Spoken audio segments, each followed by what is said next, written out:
କବିତାର ଶୀର୍ଷକ ଆତ୍ମାର ବିଳାପ।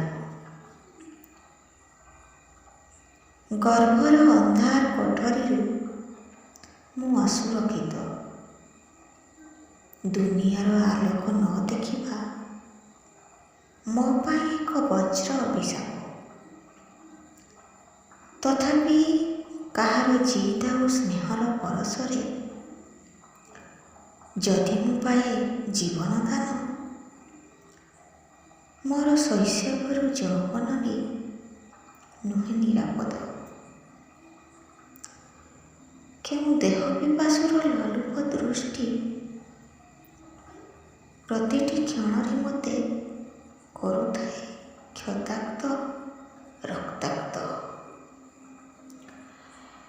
ଅବା ଆଉ କେବେ ଯୌତୁକ ଚୁଳିରେ ମୁଁ ମୃତ ନହେଲେ ମଧ୍ୟ ଅର୍ଦ୍ଧଦଗ୍ଧ।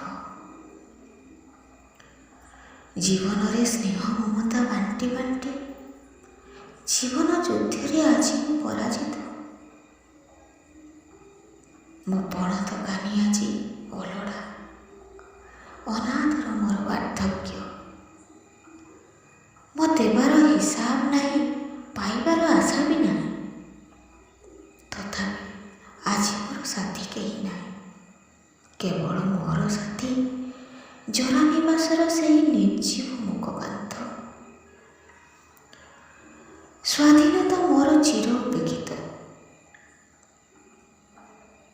ମୋ ସୁରକ୍ଷା ଏକ ବିରାଟ ପ୍ରହସନ।